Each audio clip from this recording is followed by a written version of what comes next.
Ang Pilipinas ngayon. Narito na ang pinakamainit na mga balita na nakalap sa bawat sulok ng bansa. Ihahatid sa bawat Pilipino saan man kayo sa mundo. Ang Pilipinas ngayon. Pakinggan ang bawat kaganapan sa bawat lalawigan. Ito ang Pilipinas ngayon.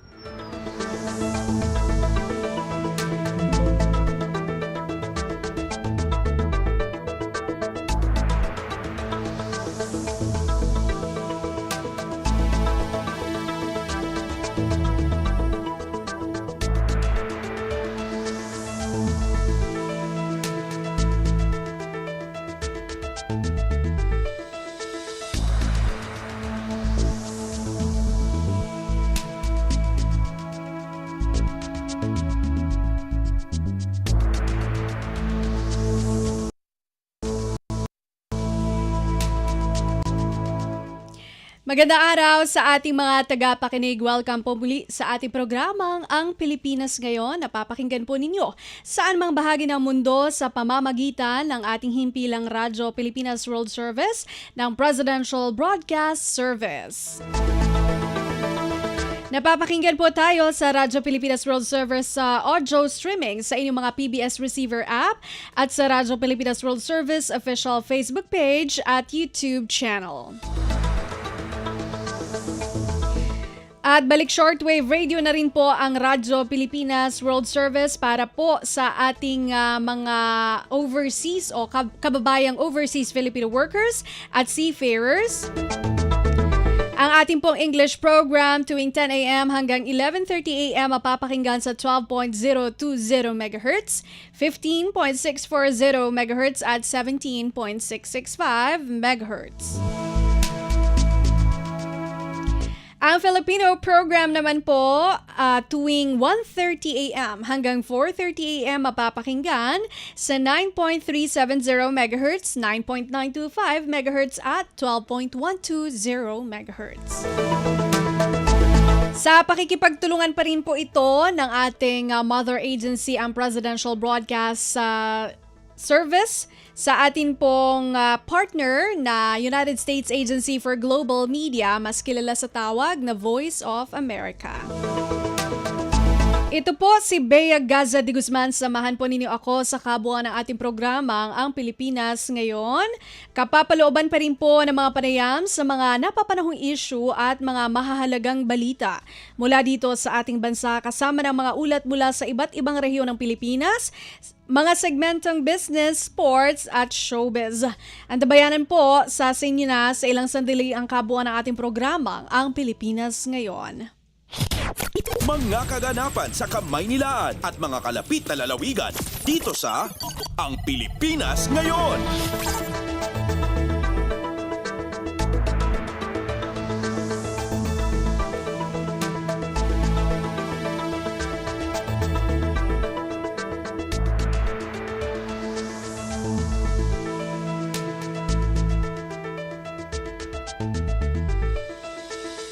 Okay, so sa punto pong ito ay uunahin na po natin ang ating panayam, no? Kasi nabalitaan natin, actually kahapon pa po ito, Philippine Embassy in Qatar, meron pong iniulat na update.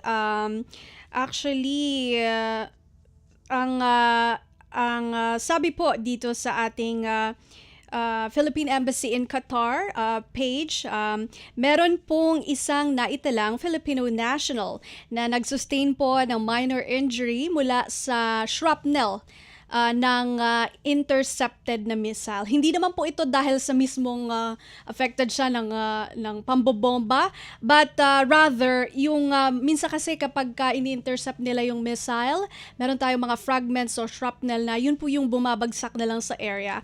So isa pong Filipino national ang apektado, pero tiniyak po ng Philippine Embassy in Qatar na siya po ay ligtas na at kasalukuyan na pong nagpapagaling. So kaugnay pa rin po ng ating pakikibalita, pagmamonitor ng kalalagayan ng ating mga kababayang overseas Filipino worker po sa bansang Qatar ay meron po tayong makakausap, no, na ating pong kukumustahin ang kanyang kalalagayan. Live na po natin kasama, no, via Zoom, si Miss Ellie, isa pong overseas Filipino worker at vlogger po na nakabasa sa Doha, Qatar. Magandang araw po sa inyo, Miss Ellie. Si Bea Gaza de Guzman po ng Radyo Pilipinas World Service. Magandang araw po sa inyo dyan sa Pilipinas, ma'am. Magandang araw. Maraming salamat din po sa pagpapaunlak sa aming imbitasyon, Miss Ellie. So marami po sa amin dito sa Pilipinas ang curious po sa inyong kalagayan dyan dahil nga po dito sa update ng Philippine Embassy in Qatar, meron daw pong isang Filipino national na affected sa nasugatan dahil sa shrapnel o fragment ng bumagsak na intercept na missile. So Miss Ellie, saan po kayo ba mismo banda sa Qatar na nagsistay? Medyo nasa sentro po ako, ma'am. Kaya kapag may mga pagsabog, rinig na rinig po namin. Malakas talaga, tsaka yung pinto namin ay gumagalaw talaga. Miss Ellie, kumusta po ang sitwasyon dyan sa Qatar as of the moment? Nakakalabas pa naman po ang mga tao? Okay naman po kami dito. Yung mga iba po, work from home. Pero normal lang naman po lahat. Nakakalabas naman po kami. Medyo less lang po yung mga tao sa labas. Gawa nga po ng pangyayari. But everything is okay naman po. Yung transportasyon, yung mga supply ng mga grocery. Lahat po okay lang naman po. Okay. So, natutuwa kami na malaman iyon. At least, okay po ang transportation at nakakalabas pa rin po kayo. Nabanggit nyo po na ang ilan po sa mga employees ay naka-work from home na po ang setup. Tama po ba? Yes po. And how about you po? Doon sa inyong work from home din po ba kayo or talagang on-site po? Yes, ma'am. Work from home po. Okay, okay. And also, i-compare lang natin sa previous observation, mas kumonte po ba ngayon ang naririnig niyong mga dagundong dyan o naririnig niyong pagsabog dyan po sa kinaroroonan niyo sa Qatar? Yes po, ma'am. Bale, kahapon, isang beses lang po. And then, I think nung Friday, as in buong araw at gabi po, wala. Okay. So at least mas kumonte na po yung inyo pong nararanasan na pagsabog kasi nakakatakot din po yun. Yung nga po sana isang itatanong ko sa inyo, Miss Ellie, ano po yung pakiramdam na nararanasan niyo po yung ganitong panganib? Ano-ano po yung mga safety instructions mula po sa Qatari government?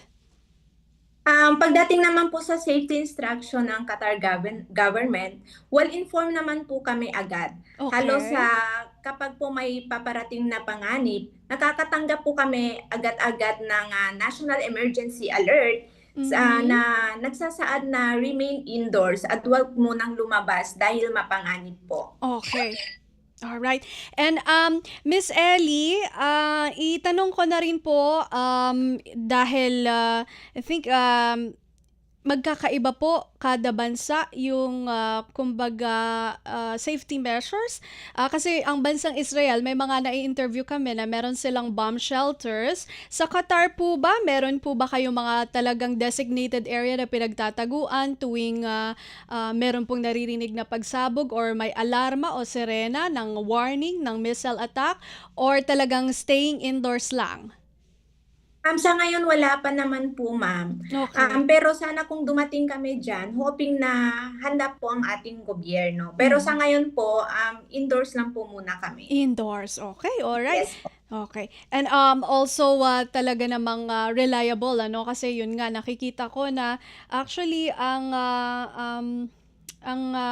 nakamonitor din ako kasi sa Doha News. So, nakikita ko na parang meron silang tally or kumbaga records ng kung ilan na po yung talagang binato sa kanilang bomba. Yes po. And at the same time, sinasabi doon kung ilan naman ang kumbaga na intercept ng Qatari government. So talaga nagbibigay sila ng updates sa Doha News, yung Ministry of Defense, nagpapa-press conference din siya every now and then. Anyway, Miss Ellie, isa ko pa pong tanong kasi yung actually, monitor ako din dun sa mga pinopost niyo po na video, and meron pong picture din kayo na ibinahagi kung saan yung mga supply ng pagkain talagang sagana pa rin po. So, sa ngayon po ba, ganun pa rin po ang sitwasyon?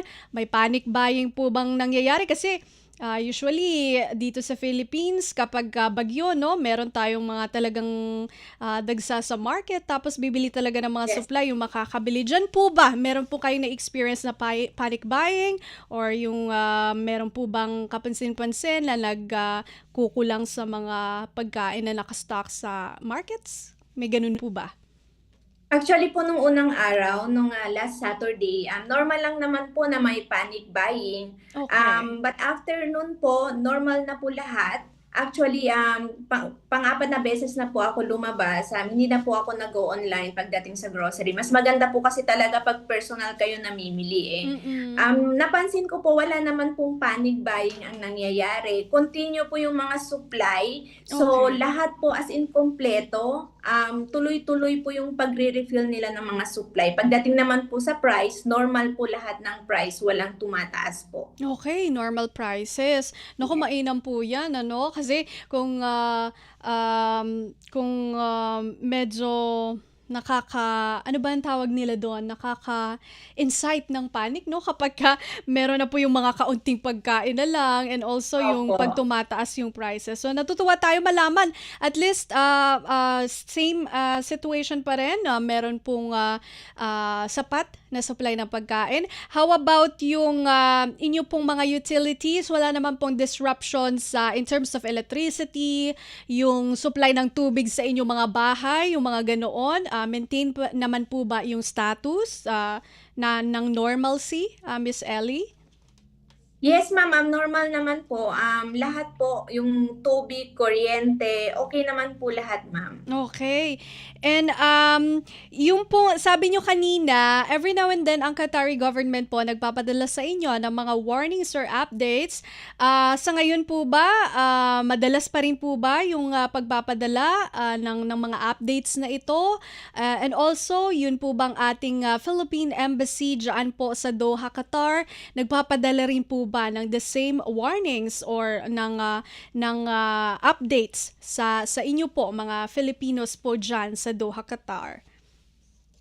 Yes po, tuloy-tuloy pa rin po ang padala ng mga warnings ng Qatar government for our safety. Pagdating naman po sa Philippine Embassy Qatar, araw-araw naman po sila updated sa kanilang social media. So Okay. nakaabang po kaming lahat sa everyday updates ng Philippine Embassy po dito sa Qatar, sa social media po nila. And Miss Ellie, wala po ba kayong, meron naman pong mga Filipino community organization po kayo dyan sa Doha, Qatar? Excuse me po? Yung Filipino community po, may mga kasamahan po ba kayo dyan ng mga Pilipino o mga kaibigan? Meron po ba kayong grupo? At among your friends, meron po bang nagsasabi na gusto na pong magpa-repatriate o umuwi dito sa Pilipinas? May mga kakilala Yes. po ba kayo? Sa ngayon po, ma'am, wala. Okay. Wala kaming balag na umuwi sa Pilipinas because we are safe naman po here. Okay. Yes, magulo, ika nga nila, 'di ba? May mga pagsabog, but safe naman po kami, and we are here in the top 3 safest country in the world po. Oo. Qatar tried their best level po to protect us, that make us feel safe here and stay here. Nako, nakakatuwa naman pong pakinggan yan. Top 3 safest country in the world, ano? Yes. Yes, Miss Ellie, thank you for sharing that to us. And at least yung mga kababayan nating mga Pilipino na nandito sa Pilipinas at merong mga pamilya dyan ay mapapanatag at least yung loob nila na malaman na ligtas po yung kanilang mga pamilya dyan. Isa po doon sa video na nakita din namin na parang update, Miss Ellie, meron po kayong mga piniprepare po na mga parang go bags. So talaga meron po kayong go bags dyan, Miss Ellie. Nagpa-prepare Yes po. po. Oo. Ready naman po kami in case of emergency. So tulad ako, meron po akong backpack, nakalagay doon yung mga meds, konting damit, mga personal na kailangan like mga gadgets, and ang iba naman po yung hand carry namin na kaya lang namin dalhin ay nandun naman po yung mga ready to cook na mga pagkain, at ang pinaka-importante po, tubig, power bank, flashlight po. If I may ask, Miss Ellie, meron po kayo family dyan po sa Doha, Qatar? Yes po, nandito po yung mga pinsan ko po. Okay. So at least meron po kayong kasama, no? Mas Yes po. nakakalakas ng loob kapag ganon, no? May kasama sa ano. Oo. Okay. Sige, Miss Ellie, maraming salamat sa inyong update at dahil meron din naman po kayong mga pinopost din sa inyong mga Facebook, ay mag-monitor pa rin kami sa inyong kalalagayan. Siguro ang inyong mensahe na lang po sa inyong pamilya dito sa Pilipinas at syempre sa ating mga tagapakinig at tagapanood dito po sa Radyo Pilipinas World Service. Magandang araw po sa inyong lahat. Sa mga pamilya namin dyan, in behalf of all the OFW who are affected here in Qatar, wag po kayong mag-alala. Safe naman po kami dito. Sinisigurado ko po sa inyo na safe naman po kami, or kung ano man ang mangyari, hindi naman po kami pababayaan ng government ng Qatar at ng government din natin dyan sa Pilipinas. Yes, maraming salamat po sa inyong oras, Miss Ellie, at we very appreciate your time. Alam ko po na siguro sa sunod-sunod na mga gabi na hindi kayo makatulog ay talagang gusto niyo magpahinga. So we appreciate your time and maraming salamat po. Mabuhay po kayo at mag-ingat po kayo dyan. God bless po, Miss Ellie. Thank you po. Iyan po si Miss Ellie, isa pong overseas Filipino worker at vlogger po na nakabase sa Doha, Qatar. Kanya pong ibinahagi sa atin ito pong mga update ng kalalagayan ng mga Pilipino sa Doha, Qatar, kung saan ay wala naman po tayong dapat ipangamba dahil sabi niya napaka-responsable naman po ng Qatari government upang proteksyonan ang kanyang nasasakupan, no? Hindi lamang yung kanyang yung Qatari nationals but at the same time po yung mga foreign nationals. Kasama na po dyan ang ating mga kababayang overseas Filipino worker doon sa lugar. At nabanggit po ni Miss Ellie na wala pong problema sa supply ng pagkain, no? Wala naman po nagpa-panic buying. Nakita nyo naman po siguro yung mga binahagi namin na video kanina sa Facebook live streaming kung saan sagana pa naman po yung mga supply sa market. Wala pong problema sa kanilang electricity at yung water supply. At the same time, nakakalabas pa naman po sila ng bahay.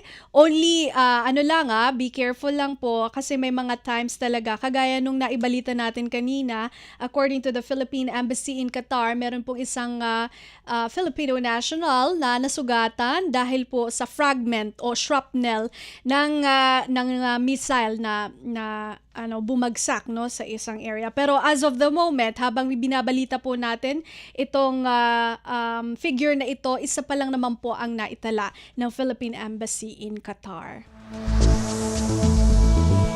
So patuloy po tayong nakikibalita dito po sa mga kaganapan, kaugnay pa rin po ng sigalot dito po sa gitnang silangan.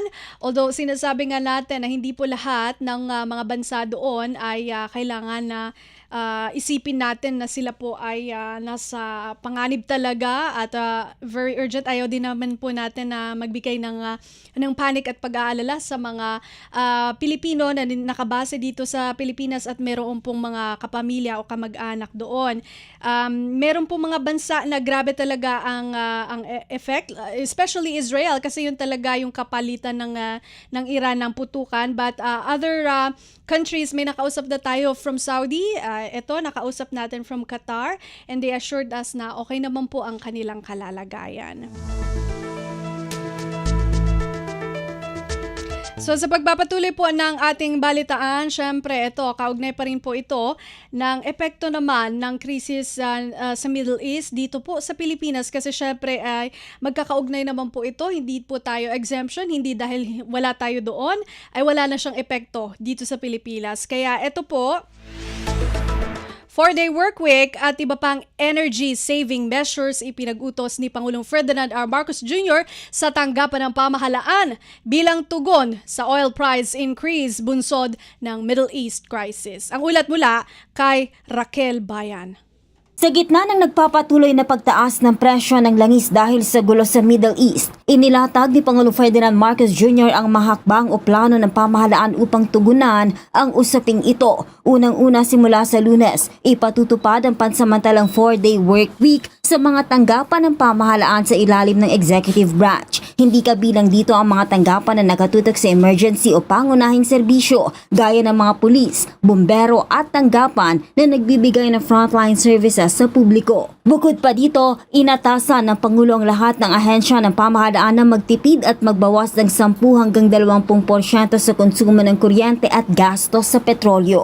Kabilang rin sa maikinukonsidera ng gobyerno ang pansamantalang pagbawas sa excise tax sa mga produktong petrolyo sa oras na pumalo na sa $80 per barrel ang presyo ng krudo sa pandaigdigang merkado. Ikalawang pag-amyenda sa Biofuels Act of 2006 upang magamit ang mas murang bioethanol para sa pagpapabawa pa ng presyo ng gasolina. Ikatlo, ang paglalabas sa lalong madaling panahon ng fuel subsidy at cash transfer para sa mga apektadong sektor. Inaatasan ko ang lahat ng ahensya ng ating pamahalaan na magtipid at magbawas ng 10 hanggang 20% sa konsumo ng kuryente at gastos sa petrolyo. Pansamantala ring ipinagbabawal ang mga biyahe at aktibidad ng pamahalaan na hindi naman kinakailangan gaya ng mga study tour, team building activities o mga meeting na maaari namang gawing online. Para naman po sa ating mga kababayan na kasalukuyang nasa mga bansa sa gitnang silangan, ang DFA,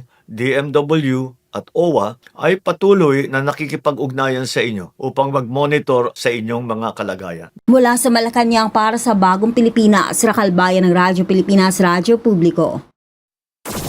Kumpleto, detalyadong balitaan, di papahuli sa mahahalagang kaganapan. Kamustahin ang inang bayan, ang Pilipinas ngayon. 349 na Pilipino mula Dubai ligtas na nakauwi sa Pilipinas ayon sa Overseas Workers Welfare Administration o OWA at Department of Migrant Workers o DMW. Magulat si EJ Lazaro. Matagumpay na nakauwi sa bansa kagabi ang ikatlong batch ng mga Pilipinong mula Dubai matapos ang kanilang pagdating sa Ninoy Aquino International Airport o NAIA Terminal 3. Binubuo ang grupo ng 349 na Pilipino kung saan 44 sa kanila ay Overseas Filipino Workers o OFWs sakay ng Emirates Flight EK334. Agad silang sinalubong at inasikaso ng Department of Migrant Workers o DMW at Overseas Workers Welfare Administration o OWA katuwang ang DSWD upang matiyak ang maayos na arrival assistance at agarang pagbibigay ng kinakailangang tulong sa mga umuwing kababayan. Samantala, hinihikayat ng pamahalaan ng mga OFW, lalo na mga apektado ng kasalukuyang sitwasyon sa Middle East na gamitin ang bagong WhatsApp hotline ng OWA sa numerong +63 956 319 7586 para sa agarang komunikasyon at tulong. Kaugnay nito, nakipag-ugnayan si Pangulong Ferdinand R. Marcos Jr. kay UAE President Sheikh Mohammed bin Zayed Al Nahyan at nagpahayag ng pakikiisa sa UAE. Gayon din ng tiwala na patuloy nitong pangangalagaan ang kaligtasan ng lahat ng residente kabilang ang halos 1 milyong Pilipino sa nasabing bansa. Para sa Bagong Pilipinas, ito si EJ Lazaro, Radyo Pilipinas, Radyo Publiko. Pinalalakas ng Department of Finance ang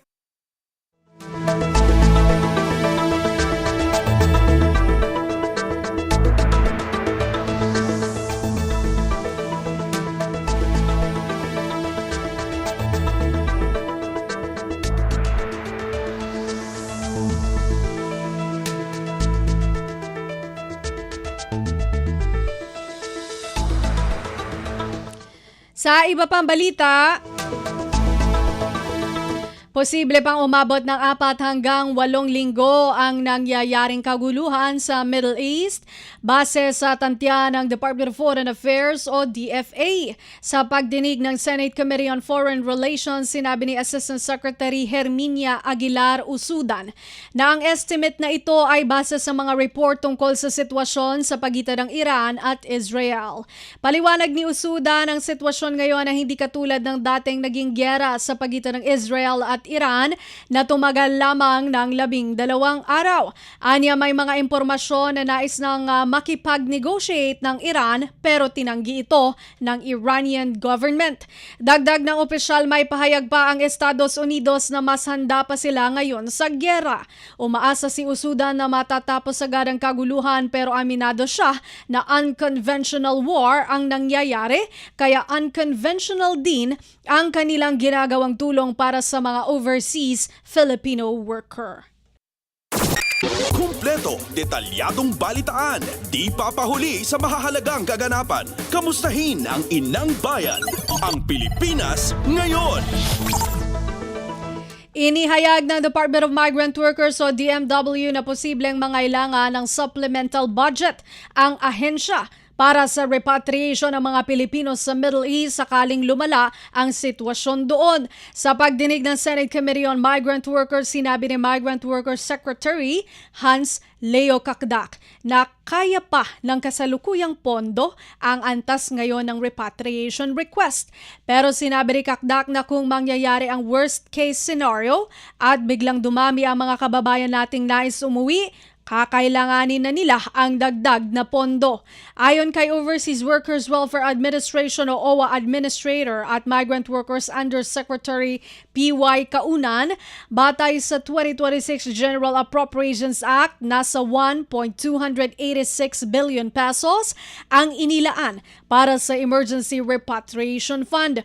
May 474 million pesos pang continuing funds kaya umabot sa kabuang 1.76 billion pesos ang pondo. Gayunman, sinabi ni Kauna na Marso pa lamang ay nagagamit na ang pondo at tinatayang nasa 1.5 billion pesos na lang ang natitirang pondo. Magsusumite naman si Kaunan sa Senado ng detalye kung magkano ang kakailanganin nilang dagdag pondo para sa repatriation ng mga kababayan natin sa Middle East. Pasada ng mga balita mula sa Pilipinas para sa mga Pilipino saan man sa mundo. Ang Pilipinas ngayon. Samantala, pinagre-resign ni Senador Erwin Tulfo ang mga kawani ng Department of Migrant Workers o DMW, Overseas Workers Welfare Administration o OWA, at Department of Foreign Affairs o DFA na una nang nagtago at lumiban sa trabaho sa mga lugar na apektado ng gulo sa Middle East. Ito'y matapos makatanggap ng report ang senador na walang sumasagot sa mga hotline kaya walang maaasahang tulong ang mga kababayan nating humihingi ng tulong doon. Ayon kay Tulfo, kung takot ang mga ito na gampanan ng kanilang tungkulin, dapat umuwi na at mag-resign pagkahupa ng gulo. I understand, natatakot lahat po tayo. Pinili nyo ho yan eh. Hindi nyo ba ninyo naisip yan? Nagtrabaho kayo sa DFA, hindi nyo nakita, baka magkagera. Pumasok kayo sa DMW, na-deploy kayo dyan. O pumasok kayo sa OWA, madideploy kayo sa abroad. O may gera. Ano ngayon? Pati kayo magtatago. Wala tayong magagawa. Yan ang trabaho na pinili ninyo. So panindigan na ninyo. Magtrabaho kayo ngayon. Kailangan kayo ng mga OFW. Senador Erwin Tulfo. Kumpleto, detalyadong balitaan, di papahuli sa mahahalagang kaganapan. Kamustahin ang inang bayan, ang Pilipinas ngayon. Samantala, tiniyak naman ni Migrant Workers Secretary Hans Leo Kakdak na all hands on deck ang kanyang klarong instruction sa kanilang ahensya kaya iimbestigahan nila ang sinabi ng senador. Ang instruction po ngayon, all hands on deck. Those are my exact words. Everybody, walang mag-absent. Everybody should be there. Everybody should be working on the ground. This is not the time to be absent. Tama po kayo. We agree completely. Makakatulong po, Chair Sen, kung matukoy kung sino po yung mga taong nag-absent. But nevertheless, I will have our HR teams take stock of who is absent and who is not. Secretary Hans Leo Kakdak. Pasada ng mga balita mula sa Pilipinas para sa mga Pilipino saan man sa mundo. Ang Pilipinas ngayon.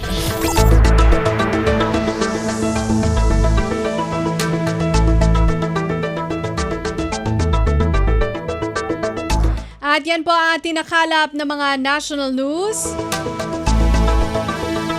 Antabayanin po ang ating pagbabalita sa mga kaganapan sa iba't ibang rehiyon para sa ating regional news ngayong araw na ito.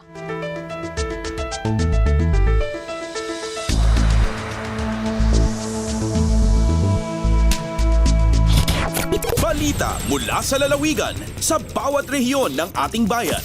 Dito sa Ang Pilipinas Ngayon.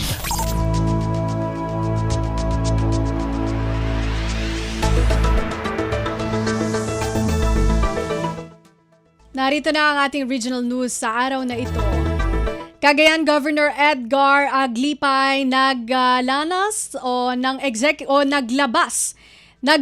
ng executive order para tumugon sa magiging epekto sa probinsya ng Sigalot sa Middle East. Magbabalita si Dina Villacampa ng RP Tugigaraw. Nang ilawan sa ngaw si Cagayan Governor Edgar Aglipay ta executive order na mabuo ta Provincial Economic Security and Resilience Task Force ta PENO preparan. I-epekto ta probinsya na gyera ta Middle East. Yaw nga executive order ni kagina gobernador ay tapeno maalertohan inaduro mga opisina ira na provincial government ta krisis gita na potulo na presyo na petrolyo pofun to OFW nga naipit ta gyera ang repatulo ira nga presyo na magatgatang ira. Ni kagina gobernador mawak nga iga iplano na gobyerno na probinsya kofu ni sektor ira tapeno maprotektahan iminakusetsa makisesera babati ira nga negosyante and consumers. Tana kaging executive order, i-Provincial Economic Security Resilience Task Force imangi plano ta koordinasyon ante yaong makwa tapeno ari kuruga dakal epekto na yaw ta Cagayano. Itrabaho da ma-monitor taguyo na presyo na petrolyo, abono, transportasyon, at reproduksyon. Trabaho da paganga mangilawan ta advisories na maging giya ira na LGU kooperatiba entre babati ira nga negosyante. Iikikid daw laman na gobernador ari nakwan nga man naman talaga pa inegosyante ira ta presyo da tapeno ari kuruga madamakan ikagayano ira. Kato balita nagafuta syudad na tugigaraw yaw si Dina Tudaw Villacampa, Radyo Pilipinas, World Service. Balita mula sa lalawigan sa bawat rehiyon ng ating bayan. Dito sa Ang Pilipinas Ngayon. Baguio General Hospital and Medical Center nakalista na pang 13th World Best Hospital ng Newsweek at Statista. Si Joseph Cabanas ng RP Baguio sa balita. Nailista ti Baguio General Hospital and Medical Center amay kasangapulo ket tallo a kasayaatan a pagagasan iti pagilyan iti World Best Hospital 2026 list nga inpablaak iti Newsweek ken Statista. Ti BGHMC ti agmamesa nga ospital iti rehiyon Cordillera ana ilista iti international ranking. Ti World Best Hospital ket tinawen nga gipapablaak iti hospital ranking maibasar kadagiti tinaduma-duma a performance indicators kastamatan ti peer recommendation, patient experience ken kalidad ti serbisyo. Sigon iti Statista agarop 2,500 nga hospital manipod iti 32 ket 2 a pagilian tinaipasidong iti assessment. Ti BGHMC katagunod iti 72.73% score. Bayat at ti Cagayan Valley Medical Center ket adda iti may kasangapulo ket siyam a pwesto. Ti St. Luke's Medical Center Global City ti Best Hospital iti Pagilian. Ti panakairaman ti BGHMC iti listaan Tinang patibker iti reputasyon ti government-run tertiary hospital amang ipapaay iti nasaya at serbisyo saan laeng nga iti Cordillera ngem iti Sibubukel a Northern Luzon. Manipo dito'y Baguio City, siyak ni Joseph Cabanas para iti Radyo Pilipinas World Service. Balita mula sa lalawigan sa bawat rehiyon ng ating bayan. Dito sa Ang Pilipinas Ngayon. Scholarship program sa Palawan mas pinalawak pa para sa mas maraming Palawenyong mag-aaral. Magulat si Miriam Basig ng RP Palawan. Ing sasarigan nga mas matama pa mga kabataang Palawenyo ang magapakinabang sa edukasyon matapos nga pawayangin pa ang gobyerno ang Palawan ang scholarship program kabangkya ang Western Philippines University o WPU. Kano lamang ay ing pangunan ni Gobernador Ami Alvarez ang ceremonial partnership sa WPU main campus sa munisipyo ng Aborlan bilang pagi para mas mabot ang dikalidad ng edukasyon para sa mga agaradal nga kaministeran tabyang nga pinansyal. Ing tawan importansya i WPU President Dr. Amabel Yao ang matibay nga kolaborasyon ni akademya ig lokal nga gobyerno para sigurado ang importansya ig dayon-dayon nga pag-aradal ang mga kabataan. Sigun kanana ang yakap sa edukasyon PGP Scholarship Program ay bukan lamang tabyang pinansyal kundi patanda iba pang benepisyo nga suporta sa mayad nga butang ang mga scholar. Katabid sa programa ang komprehensibong orientasyon tungod sa mga kaministeran sa scholarship ig proseso ang pag-apply para maging klaro, sistematiko ig accessible ang aplikasyon sa programa sa mga agaradal. Alin sa Prinsesa Palawan, Miriam Tejada Basig para sa Radyo Pilipinas World Service. Balita mula sa lalawigan sa bawat rehiyon ng ating bayan. Dito sa Ang Pilipinas Ngayon. Provincial Environment Natural Resources Office o PENRO Catanduanes piraigting ang kampanya sa wildlife conservation. Detalye mula kay Rosie Nieva ng RP Virac. Pinahigot ng Provincial Environment and Natural Resources Office Catanduanes ang kampanya sa pangangataman kan wildlife sa paagi kan information drive asin pananaonin wildlife kit sa mga lokal na gobyerno sa probinsya. Ginibo ang aktibidad kasabay kan selebrasyon kan World Wildlife Day sa Virac. Pigtukar sa programa ang importansya sa pangangataman sa wildlife asin biodiversity alinsunod sa Republic Act No. 9147 o ang Wildlife Resources Conservation and Protection Act. Kasunod ini, formal na ipinanao ang wildlife kit sa mga LGU nga nin mapakusugan sa indang kakayahan sa pagtugon sa mga insidenteng iguanin connection sa wildlife. Nagkondusir man ang PENRO Catanduanes nin suway na information drive sa Agba National High School nga nin mapahiwas ang kamalayan kan mga jóvenes sa wildlife conservation. Gikan sa RP Virac, ini si Rosie Nieva para sa Radyo Pilipinas World Service. Balita mula sa lalawigan sa bawat rehiyon ng ating bayan. Dito sa Ang Pilipinas Ngayon. Davao City Peace 911 tinulungan ang 60 former rebels para sa amnesty application. Narito si Sheila Lisondra ng RP Davao. Gipangunahan sa Davao City Peace 911 ang upat ka adlaw nga amnesty application workshop alang sa 60 ka mga kanhing rebelde. Sumala pa ka Attorney Jonah Presto ang acting head sa Peace 911 tumong sa maong kalihukan ng pagtabang sa mga former rebels sa ilang aplikasyon alang sa amnestiya ubos sa Proclamation No. 404 Series of 2023 nga naglakip sa mga individual nga nalambigit kaniadto sa krimen nga may kalabutan sa ilang politikan tinuuhan. Gipasalig sa 911 nga padayon ang suporta sa syudad alang sa mga ning rebelde o giyaw hagusab sila nga magpadayon sa pagpakitag respeto, disiplina ug pagsunod sa balaod isip kabahin sa ilang reintegration sa komunidad. Sa maong kalihukan sa 60 ka mga aplikasyon alang sa amnestiya ang giendorso sa Local Amnesty Board Davao Secretariat ngadto sa National Amnesty Commission. Pinaagi niini gipamatud-an sa lokal nga kagamanan sa Davao ang ilang ligon nga pagsalig sa paglambo sa kalinaw o reintegration sa mga kaning rebelde uban sa tumong nga mapapas ang stigma o negatibong pananaw batok ngadto sa mga nahisgutan. Gikan Davao City, Sheila Lisondra para sa Radyo Pilipinas World Service. Balita mula sa lalawigan sa bawat rehiyon ng ating bayan. Dito sa Ang Pilipinas Ngayon. Bangsamoro Autonomous Region in Muslim Mindanao o BARM Marawi Rehabilitation Program patuloy sa pagsasagawa ng medical mission para sa bawat pamilyang internally displaced person sa Marawi City. Balitang hatid ni Alwidad Bashir ng RP Iligan. Piakabagar ragumas piakaula dagyang kaiya opisina Bangsamoro Autonomous Region in Muslim Mindanao Marawi Rehabilitation Program so mga serbisyo ra na medikal para kung mga bangsa tanwa internally displaced person o IDPC sa giyang kaya inged teno a Marawi City. Magato sa gunumpolo gunuman taka 166 sa mga IDPs ang mabubaling si sagyang kanan ng mga shelters saan sagyang kanan na inged teno sa Giran Lanao del Sur amya makareceive ang takamya makadawat sa mga libre a consultation ang makapupon si sagyang kay mamu mga bangsa tanwa mga doktor ragsiya nagyang koto ang mga free ang medicine ang taka libre ang mga bulong agupad pa ng mga serbisyo.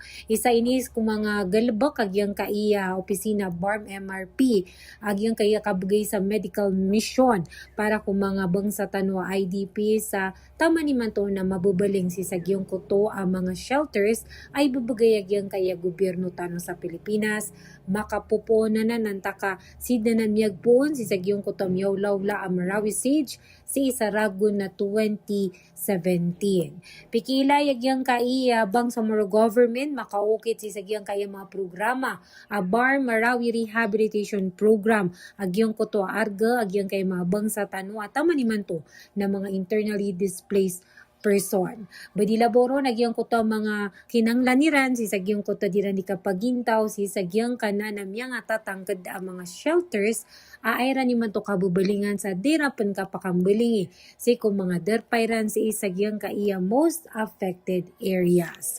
Makapupon si sagyang kaiya inga Diligan City sa kan si Alwidad Bashir para sa Radyo Pilipinas World Service.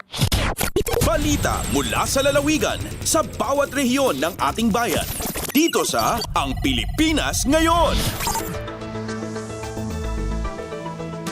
Narinig po ninyo mga balita mula po sa iba't ibang lalawigan dito sa Pilipinas sa pamamagitan po ng ating regional news. Susunod po ang ating balitang negosyo at kalakalan at balitang pampalakasan mula kay Leo Magbayo sa pagbabalik po yan ng programang Ang Pilipinas Ngayon. Paalala muna mula sa himpilan. Paliwanag mo sa tao na hindi totoo yan. Dahil ang totoo, yung totoo ang dapat ninyong malaman. Nagkalat sa internet ang fake news o mali at fake news. Tinatapot niyo yung tao. What they are doing is creating panic. We say no. Yung pagkalat ng fake news. And some of it's dangerous. Sana iwasan po natin pag-spread ng fake news. At di magpapakalat ng disinformation at misinformation ang kasulukuyang administrasyon. Stop telling us fake news because you're wrong. Para sa totoo at mapagkakatiwalaang mga balita at impormasyon, Radyo Pilipinas. Lagay ng ekonomiya, kalakalan, negosyo at iba pa. Atin ang alamin dito sa Ang Pilipinas Ngayon.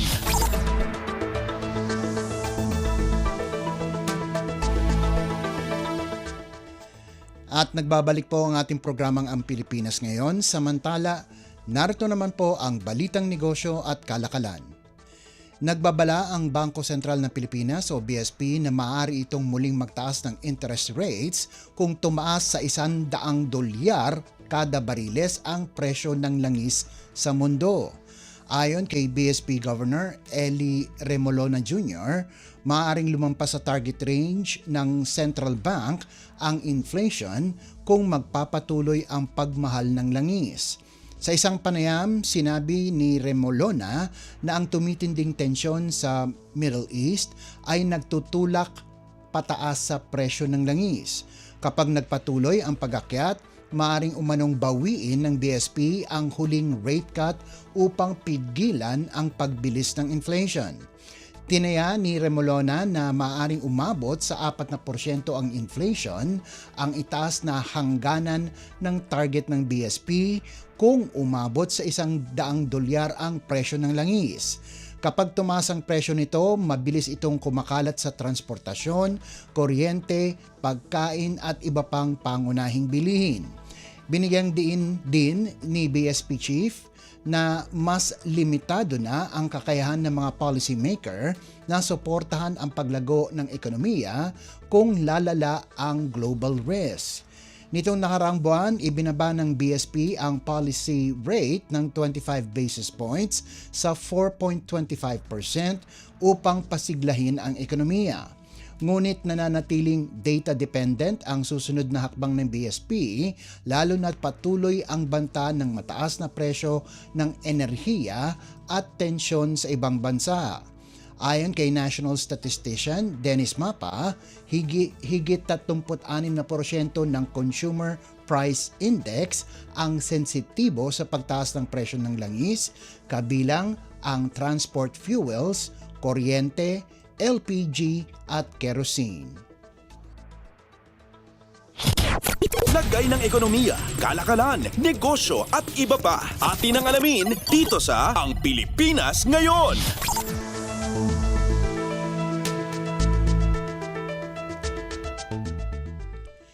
Tiniyak ng Government Service Insurance System o GSIS na mananatiling bukas ng 5 araw ang kanilang frontline service counters kahit lilipat ang ahensya sa 4-day on-site workweek simula Marso 9. Sa ilalim ng pansamantalang setup, papasok ang mga empleyado mula Lunes hanggang Huwebes habang ang Biyernes ay itatalaga bilang mandatory work from home day. Ang hakbang ay tugon sa direktiba ni Pangulong Ferdinand R. Marcos Jr. na bawasan ang konsumo ng kuryente sa gitna ng tumataas na presyo ng langis at kuryente sa buong mundo. Ayon kay GSIS President at General Manager Wick Veloso, may nakahandang shifting schedule upang matiyak na bukas ang lobby at pensioners lounge sa buong linggo. Gate niya, hindi maapektuhan ang serbisyo sa publiko.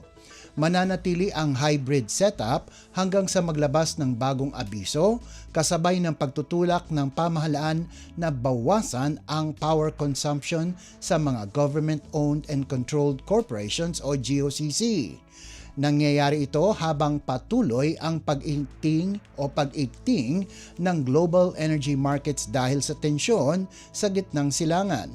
Dagdag ni Veloso, makatutulong ang renewable energy investments ng GSIS upang mapagaan ang epekto ng mataas na utility costs.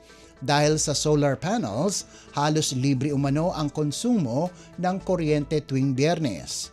Habang nasa remote work ang karamihan ng administrative staff, 1 beses kada linggo, iginit ng GSIS na tuloy-tuloy ang serbisyo. Pinangangasiwaan ng GSIS ang life insurance, retirement at disability benefits ng mga kawani ng pamahalaan. Lagay ng ekonomiya, kalakalan, negosyo at iba pa. Atin ang alamin dito sa Ang Pilipinas Ngayon.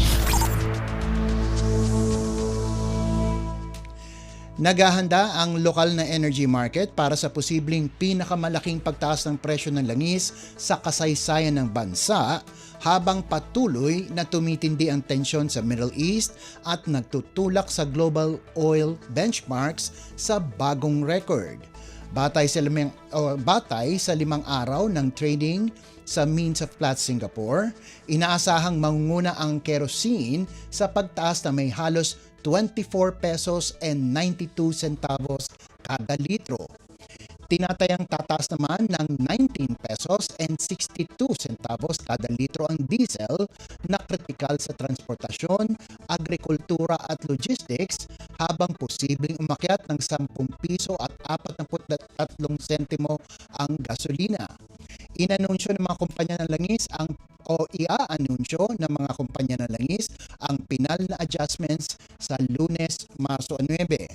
Kapag natuloy ang mga ito, papasok sa bagong teritoryo ang presyo ng petrolyo. Sa Metro Manila, kasalukuyang nasa 53 pesos and 70 centavos hanggang 76 pesos and 50 centavos ang gasolina at 56 pesos at 80 centavos hanggang 74 pesos and 81 centavos ang diesel. Sa inaasahang pagtaas, maring umabot sa halos 87 pesos ang gasolina at halos 94 pesos ang diesel. Ayon kay Energy Secretary Siam Garin, nakikipag-usap ang Department of Energy o DOE sa mga kumpanya ng langis para isagawa ang pagtaas ng paunti-unti upang maiwasan ang biglaang pagtaas ng inflation. Inaasahang magbibigay ng tugon ang industriya ngayong weekend. Muling umigting ang panawagan na amyendahan ang Oil Deregulation Law of 1998 na sinasabing nagpapahina sa kakayahan ng gobyerno sa panahon ng global supply crisis. Git ni Garin, kulang ang batas sa price caps at transparency at itutulak ng ekotibo ang mga pagbabago sa pagbabalik ng sesyon. Nagpahayag naman ng kooperasyon ang ilang industry players kabilang ang Jetty Petroleum sa staggered implementation. Samantala, pinaigting ng DOE ang inspeksyon matapos mahuli ang isang retailer sa Tagum City na napaaga ang pagtaas ng presyo ng diesel ng 8 pesos and 35 centavos kada litro. Lagay ng ekonomiya, kalakalan, negosyo at iba pa atin ang alamin dito sa Ang Pilipinas Ngayon.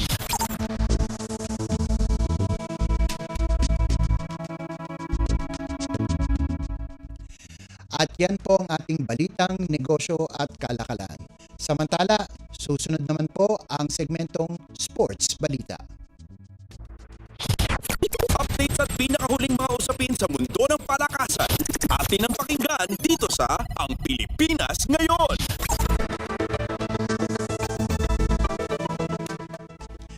Pasok na sa third round ng Indian Wells si Filipina tennis star Alex Ayala matapos talunin si Diana Yastremska sa isang matinding 3-set thriller 7-5, 4-6 at 7-5 nitong Sabado. Kinailangan ng matinding determinasyon ng 31st seed na si Ayala na may first round bye sa WTA 1000 tournament sa huling set para muling ipakita ang kanyang pangingibabaw laban sa Australian Open 2024 semi-finalist. Makakaharap ngayon ng 20 anyos na Pinay ang dating doubles partner at 4th seed na si Coco Gauff na tinalo si Kamila Rakhimova 6-3, 7-5. Ito ang kanilang unang rematch mula nang magtos sila sa quarterfinals ng Dubai 2 linggo na ang nakalipas kung saan nanaig ang Amerikana 6-0 at 6-2. Maganda ang panimula ni Ayala, umabante ng 4-3 bago basagin ang serve ni Yastremska para sa 5-3. Bumawi ang Ukrainian at itinabla ang laban sa 5-all pero muling kumapit si Ayala para kunin ang unang set. Kinuha ni Yastremska ang momentum sa second set at mabilis na lumabang ng 4-1 dahilan para umabot sa deciding set ng laban. Sa third set, naghawakan ng serve ang dalawang manlalaro hanggang sa 9th game kung saan nakuha ni Ayala ang mahalagang break para sa 5-4. Hindi na siya lumingon pa at tinapos ang susunod na dalawang game para sa panalo. Updates at pinakahuling mga usapin sa mundo ng palakasan. Atin ang pakinggan dito sa Ang Pilipinas Ngayon. Nagpakitang gila si Pinoy pole vaulter EJ Obiena at muling naghari matapos masungkit ang gintong medalya sa ISTAF Indoor Berlin, bitbit ang season best na 5.78 meters. Sa Uber Arena, lampasan ng two-time Olympian at Asian record holder ang bar sa kanyang unang pagtatangka upang pangunahan ang 8 manlalarong field na binubuo rin ng mga Olympian. Nakamit din ni Simen Guttormsmen ng Norway ang 5.78 meters, ngunit napunta sa kanya ang silver matapos ang tie break. Si Men of Loon ng Netherlands ang kumuha ng bronze sa 5.7 meters. Ito ang unang tagumpay ni Obiena mula nang mangibabaw siya sa Asian Indoor Championships sa Tianjin, China noong nakarang buwan. Bilang world number 12, nilaktawan niya ang opening heights na 5.3 at 5.4 meters at pumasok sa 5.6 na kanyang nilampasan sa ikalawang pagtatangka. Lumaktaw din siya sa 5.7 at dumiretso sa 5.78. Bahagyang tinamaan ni Obiena ang bar sa pagbaba, ngunit nanatili itong nakapatong sapat para makuha ang kalamangan. Pareho silang nabigo ni Guttormsen sa 5.83 meters. Updates at pinakahuling mga usapin sa mundo ng palakasan. Atin ang pakinggan dito sa Ang Pilipinas Ngayon. At bilang pangwakas ating segmentong sports balita, muling lumipad ang Adamson University matapos talunin ang University of Santo Tomas sa isang straight sets sweep 27-25, 25-22 at 25-12 sa UAAP Season 88 Women's Volleyball Tournament sa Smart Araneta Coliseum nitong Sabado. Matapos ang dikdikang first set, nagliyab ang opensa ng Lady Falcons sa pangunguna ni Shaina Nitura at Frances Bordy na tuluyang bumuta sa depensa ng Golden Tigresses, lalo na sa ikatlong set kung saan tinapos nila ang laban. Umakyat sa 3-2 ang kartada ng Adamson habang bumagsak sa 2-3 ang UST. Ayon kay head coach JP Yude, susi sa panalo ang pagsunod ng mga players sa sistema at pananatiling lock-in matapos makuha ang unang dalawang set. Nagpasiklab si Nitura, ang Rookie of the Year noong nakarang season, sa kanyang 22 puntos mula sa 19 na attacks at 3 blocks, bukod pa sa matatag na depensa sa likod. Nagambag si Mordy ng 20 puntos, 10 receptions at 1 dig. Nagningning din si setter Faye Sagaysay sa 12 excellent sets at 6 na puntos, 5 rito mula sa service ace. Nagdagdag ng tig-6 na puntos sina Luis Tudao at Mary Joy Aseo habang naghahanda ang Adamson para sa susunod na laban kontra undefeated De La Salle University sa Miyerkules, Marso 11. Sa panig ng UST, nanguna si Reg Jurado sa 18 puntos habang hirap makabuelo sina Avril Braun at Angge Poyos na nagtapos ng 10 at 5 puntos. Target ng Tigresses ang rebound win kontra University of the Philippines sa Miyerkules na gaganapin sa Mall of Asia Arena. Updates at pinakahuling mga usapin sa mundo ng palakasan. Atin ang pakinggan dito sa Ang Pilipinas Ngayon.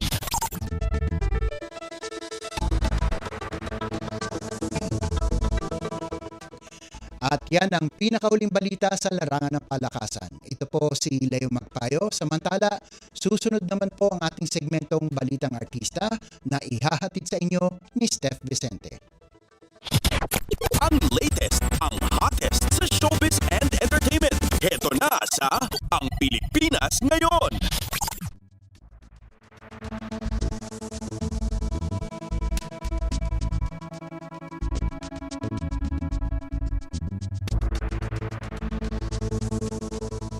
Magandang araw! Nagbabalik na po ang ating programa at ang paboritong segmento ng chismoso at chismosa, ang segmentong Balitang Artista. Narito muli ang inyong chikadora, Steph Vicente, upang hatid ang pinakamainit na showbiz balita para sa araw na ito. Hindi ko na patatagalin pa ang ating introduction at simulan na natin ang ratsyada ng mga chika! Ang latest, ang hottest sa showbiz and entertainment. Heto na sa Ang Pilipinas Ngayon. Malaman ang naging pahayag ni Ann Curtis bilang sagot kay Congressman Bong Suntay na ibinida ang aktres sa analogy sa impeachment complaint laban kay Vice President Sara Duterte. Hindi tinanggap ni Ann ang non-apology na apology ng kongresista pero tinanggap niya ang pagsusorry ng misis ni Congressman Suntay upang hindi sila makasama sa usapan pati na rin ang mga anak nito. At ginamit na rin niya si Suntay bilang upang sabihin na nanatili ang ganitong kultura sa kalalakihan sa atin na nagiging karaniwang bagay dahil na rin sa mga katulad ng politiko na pinasusweldo ng mga kababaihan na nagbabayad ng buwis. Narito ang naging buong pahayag ni Ann na aniya ay mas inuna na lamang ang pamilya na na-stranded sa Middle East. Quote and quote, not for revenge or drama, but because remaining silent would be wrong for me and for every woman watching. By now, many of you have heard the remarks made by Mr. Bong Suntay, a vulgar, sexualized analogy. My name disgustingly used without my consent in the wrong context and more importantly without an ounce of respect.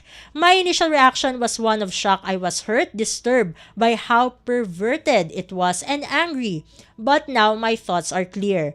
What happened to me isn't rare. It happens to women every day in offices, in group chats, in rooms where men think no one is listening, and worse, in rooms where they know everyone is and simply don't care. What made this incident different is that it came from someone holding public office. Mr. Suntay, I won't spend much time on you, not because what you did was small, but because this was never really about you. Since you used me as an example, let me use you as one too. You have become the poster boy of something much bigger, a culture that still thinks it's acceptable to talk about women this way. Worse, one that tolerates it from our leaders. As they say, misogyny dressed up as a joke is still misogyny. You hold a seat paid for by taxpayers. Women are taxpayers. I am a taxpayer. We are not props in your commentary. I do not accept your non-apology, but I will also not carry this as a personal wound. I do, however, accept your wife's apology because as a wife and a mother myself, I know exactly what she must be feeling. That particular kind of embarrassment, that helplessness, the quiet grief of watching someone choose so poorly in public. To her and to your children, this is not your shame. Please know that. And I hope everyone reading this extends them the same grace. They did nothing wrong and they deserve to be left out of it entirely. Now, what I will carry is the responsibility to say clearly on behalf of every woman who has ever been spoken about this way, we deserve better. Not just now, while this topic is a hot issue, but every single day. Not just from Mr. Suntay, from all of it, from the casual sexism disguised as clever remarks, from public officials who forget who they serve, from a culture that still thinks or still ask women to laugh it off, to not be so sensitive and to pick their battles. Every time a remark like this goes unchallenged, we lower the bar for what leadership looks like. Every time a woman is reduced to a cheap remark by someone holding a position of public trust and nothing happens, we tell the next generation of women exactly where they stand. That is what I refuse to accept. Ang latest, ang hottest sa showbiz and entertainment. Heto na sa Ang Pilipinas Ngayon. Naku, konti lang ang oras natin para sa ating segmentong Balitang Artista. Maraming salamat mga kachismis para sa inyong pakikinig sa ating segmento. Ako muli ang inyong chikadora Steph Vicente para sa Radyo Pilipinas World Service. Nagbabalik na po ang ating kasamang si Bea Gaza de Guzman. Ang latest, ang hottest sa showbiz and entertainment. Heto na sa Ang Pilipinas Ngayon.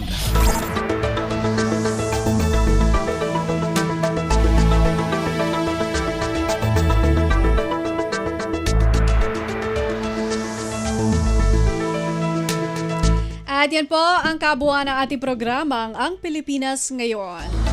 Maraming salamat sa ating mga nakasama sa technical side, Susan Aison at Justin Osia sa ating Warcast.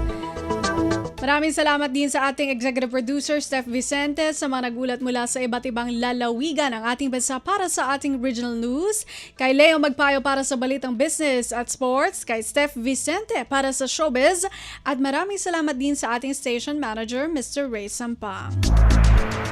Hanggang sa susunod na edisyon ng ating programang Ang Pilipinas Ngayon, ito po si Bea Gaza de Guzman. Magandang araw. At yan ang Pilipinas Ngayon. Muling samahan sa parehong oras at alamin ang pinakahuling mga kaganapan at balita saan man kayo naroon. Ang Pilipinas Ngayon.